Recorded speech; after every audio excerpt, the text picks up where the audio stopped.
यार हद है भैया। चल चालू सर, हो गई। चल सर मैं आपसे पूछता हूँ। पूछो सर।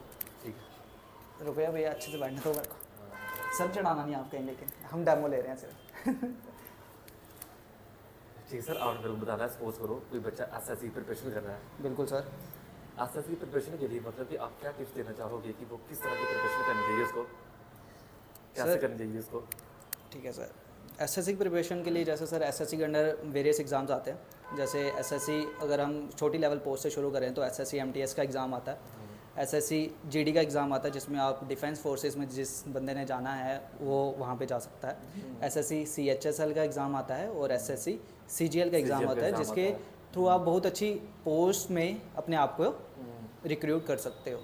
तो इसके लिए आपको बेसिक प्रिपरेशन जो चाहिए, आपको एक basic English, basic GK, maths और रीजनिंग आपको प्रिपेयर करनी पड़ेगी। और जैसे जैसे एग्ज़ाम का लेवल बढ़ता जाता है वैसे वैसे एग्ज़ाम की टफनेस भी बढ़ती जाती है। और मेनली आपको मैथ्स और अपनी इंग्लिश में काम करना होगा। और जीके है जो सब बच्चों की थोड़ी कमज़ोर रहती है, अगर आपका उसमें अपर हैंड है तो आप एक अच्छी साइड लेके अच्छे मार्क्स स्कोर कर सकते हो और आपके चांसेस अच्छे हो सकते हैं। और बाकी सर अपनी अपनी लगन है, जिसको जो जितनी मेहनत करेगा आज की डेट में वही सक्सेसफुल होगा। और आपको कंसिस्टेंसी, हार्डवर्क और रिवीजन, तीन ही चीज़ें हैं जो आपको आपके मुकाम तक पहुंचा सकती हैं। जैसे बच्चों को एसएससी जब सपोज कोई पढ़ने जा रहा है उसको बड़ी प्रॉब्लम आती है कि यार मैं कहाँ से पढ़ूँ, कौन सा सोर्स पकड़ूँ, क्या चीज़ें पकड़ूँ, बच्चों को पता नहीं होता। कोई अपने सिंपल से यूट्यूब खोल के लग जाता है पढ़ने, तो उसके लिए क्या आप बोलोगे कि क्या कहाँ से पढ़े वो? सर कहीं बुक से के भी। नाम बताना कुछ। Okay sir. सर जो भी है आप जहाँ से भी पढ़ते हो, बेसिकली जो भी आपका एक सिलेबस है आप अपने सिलेबस को पकड़ो और टॉपिक वाइज टॉपिक अपना सिलेबस कवर करते जाओ। आप किसी कोर्स से कर रहे हो तो वहाँ से करो, और साथ में अगर आप यूट्यूब से करते हो या कोई बुक्स रेफ़र करते हो तो ज़्यादा डीपली ना जाके आप पहले एक बेसिक जो भी स्ट्रक्चर है, जो भी आपके कोर्स में जितने भी टॉपिक्स हैं उनको गो थ्रू करो। और उसके बाद साथ साथ में आप रिवीजन के लिए टेस्ट और प्रीवियस ईयर पेपर्स जो हैं वो बहुत ही ज़रूरी हैं, जो आपकी प्रैक्टिस अच्छे से करवाएंगे। और कुछ कॉमन अगर बुक्स मैं अगर जीके के लिए रेफ़र करता हूँ तो आपको जीके के लिए तरुण गोयल की जो एनसीईआरटी आती है आपको वो रेफ़र करनी चाहिए जीके के लिए। अगर आप वो पढ़ते हो एसएससी के लिए मेरे हिसाब से तो बेसिक इनफ है।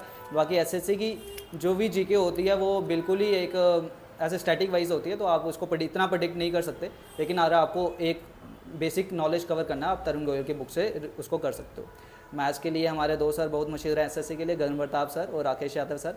आप अगर उनके वीडियोस देखते हो, लेक्चर्स देखते हो, उनके बुक्स देखते हो, और आपको प्रीवियस ईयर पेपर्स लगाने हैं तो किरण पब्लिकेशन की बुक्स आती हैं, आप उससे पब्लिकेशन की किरण पब्लिकेशन में उसमें topic wise type wise question आप अच्छे से प्रैक्टिस कर सकते हो।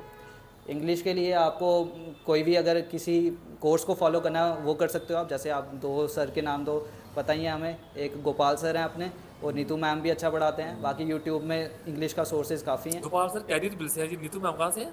नीतू मैम सर पता नहीं कहाँ से, लेकिन अच्छा पढ़ाते हैं वो भी। तो आप दोनों की बुक्स हैं जो उनकी केडी पब्लिकेशन से, नीतू मैम केडी पब्लिकेशन से, तो उनकी जो बुक्स आती हैं वो आप कर सकते हो रेफ़र। और इंग्लिश जितनी भी आपकी डेली प्रैक्टिस पे है आप वो कैब अपनी स्ट्रॉन्ग करो, हिंदू पढ़ो, ब्लैक बुक आती है वोकैबुलरी के लिए वो पढ़ लो। बाकी जो भी है डेली पढ़ोगे, कंसिस्टेंटली पढ़ोगे, थोड़ा पढ़ोगे तो आपको फ़ायदामंद वो ज़रूर देगा।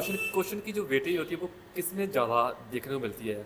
अगर हम बात करते हैं तो इक्वली वेटेज रहता है सब कुछ, जीके भी 25 प्री के पेपर में, लेकिन जब हम मेन साइड में जाते हैं तो थोड़ी सी वेटेज इंग्लिश की बढ़ जाती है। इंग्लिश की वेटेज। तो मैथ की सपोज करो किसी बच्चे को प्रिपेयर करना हो एसएससी के लिए, सीएचएसएल हो गया जहाँ सीजीएल तो चलो उससे ऊपर एग्जाम आ गया, तो उसके लिए सारे चैप्टर पढ़ना जरूरी है कि जब पहले कौन सा चैप्टर उसके लिए ठीक रहेगा, उसके बाद कौन सा चैप्टर ठीक रहेगा उसके लिए पढ़ने के लिए? बच्चे एडवांस को बड़ा, मैं तो यही करूँगा, बच्चे एडवांस को बड़ा पहले साइड पे रखते हैं और अर्थमेटिक से शुरू करते हैं, लेकिन आपको एडवांस पे भी उतना ही ध्यान देना चाहिए जितना कि आप अर्थमेटिक पे देते हो। तो एडवांस मैथ से आप शुरू कर सकते हैं। अगर आपको लाइट शुरू करना है तो आप अर्थमेटिक से भी कर सकते हो, लेकिन आपको एडवांस मैथ्स की अच्छे से प्रिपरेशन करनी है, क्योंकि जब हम मेंस की तरफ जाते हैं सीएचएसएल या सीजीएल में तो उसमें जो उसका मैथ्स है एडवांस का, उसकी वेटेज थोड़ी ज़्यादा रहती है। और एडवांस के क्वेश्चंस आपको अगर आपका अच्छा होल्ड है तो आप इजीली सॉल्व कर पाओगे एज़ कम्पेयर टू अर्थमेटिक, और आपको अच्छे नंबर वो प्रोवाइड करवा सकता है। ठीक है। जैसे मैं बच्चे देखता हूँ, जैसे कहीं आते हैं जहाँ पे पढ़ने के लिए, बच्चों को देखता हूँ मैं कि लाइब्रेरी में आते हैं बच्चे, पहले ही मेडिवल उठा लेते हैं, एंशिएंट उठा लेते हैं। तो इन बच्चों को आप क्या टिप्स देना चाहो कि मॉडर्न उठाओ मेडिवल उठाओ, एंशियंट उठाओ, कौन सी हिस्ट्री, क्योंकि हिस्ट्री एक ब्रॉड सब्जेक्ट है, छोटा सब्जेक्ट नहीं है।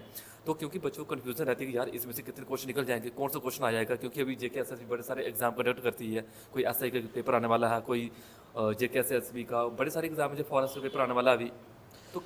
तो जो हमारी हिस्ट्री की बात आती है, तो हिस्ट्री में अगर हम सबसे अगर जिस पार्ट से हम ज़्यादा कनेक्ट कर पाते हैं और जो पार्ट अच्छा भी है और जो हमारा अच्छे स्कोर भी दे सकता है, वो है मॉडर्न हिस्ट्री। तो सबसे पहले हमें मॉडर्न हिस्ट्री जिस थे से थ्रू हमें गो थ्रू करना चाहिए और उसे अच्छे से कवर करना चाहिए, क्योंकि वो एक लॉट ऑफ वेटेज अपने साथ लेके आता है और अच्छा सा हमारे फोकस बनाता है मॉडर्न हिस्ट्री का। तो मॉडर्न हिस्ट्री कवर कर लो, पहले अच्छे से पढ़ाई कर लो, वहीं से बहुत क्वेश्चंस निकलेंगे।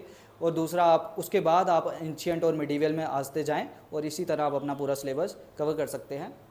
अगर आपको किसी हायर एग्ज़ाम के लिए प्रिपरेशन करनी है तो आप एंशिएंट हिस्ट्री को ज़्यादा वेटेज दें, लेकिन अगर जैसे हमें फॉर एग्जांपल जेके एसएसबी के स्पेसिफिक प्रिपरेशन करनी है तो उसके लिए हमारा मॉडर्न हिस्ट्री मस्ट है, फर्स्टली हमें वही कंप्लीट करना चाहिए। ठीक है सर। सर सपोज और किसी बच्चे को एफकैट का बड़ा सोना बच्चे बड़ा क्रेज होता है एफकैट के लिए, तो उसकी प्रिपरेशन के क्या टिप्स रहते हैं? जैसे एफकैट के लिए, एफकैट की बात करें तो एफकैट एक जनरल एग्ज़ाम है जो आपको एयरफोर्स में एक ऐसा, मेरे को लगता है कि डिफेंस का ये सबसे आसान एग्ज़ाम है जो आपको एक एज अ ऑफिसर आपको रिक्रूट कर सकता है। तो एफकैट के लिए भी हमें यही सिलेबस रहता है सर। हमारा इंग्लिश रहती है, रीजनिंग रहती है, मैथ्स रहता है और जीके रहती है। तो एफकैट में 30 नंबर की सबसे ज़्यादा वेटेज की हमारी इंग्लिश रहती है। तो और आपका इंग्लिश में अच्छा होल्ड है, मैथ्स बेसिक आता है, बिल्कुल ज़्यादा कुछ आता नहीं है, रीजनिंग भी बेसिक आती है। आप मैथ्स और रीजनिंग में फुल स्कोर कर सकते हैं अगर आपकी अच्छा थोड़ा सा भी होल्ड है, आपने अच्छे से भी थोड़े से चैप्टर गो थ्रू किए हैं।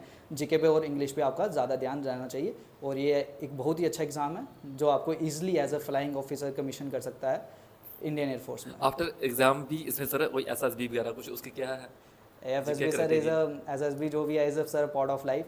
जो भी आपको एसएसबी का प्रोसीजर है, पहले उससे आपको पूरा गो थ्रू करना है और डिटेल देखना है कि एसएसबी में 5 दिन जब मैं वहाँ पे जाऊँगा तो होने वाला वहाँ पे क्या क्या है। अच्छा, मतलब वो ऐसे अनएक्सपेक्टेड होता है क्या? अनएक्सपेक्टेड कुछ नहीं होता है सर। अगर जो फर्स्ट डे वाली बच्चा जा रहा है उसके लिए होगा, उसको पता थोड़ा लगेगा कि कैसे चीज़ें होती हैं। प्रैक्टिकल पहली बारी होता है, किसी ने थोड़ी कोचिंग वोचिंग करी है तो उसको थोड़ा ज़्यादा आइडिया रहता है, लेकिन जो पहली बारी बच्चा ऐसे जाता है उसको थोड़ी चीज़ें नहीं देखने को मिलती हैं वहाँ पे।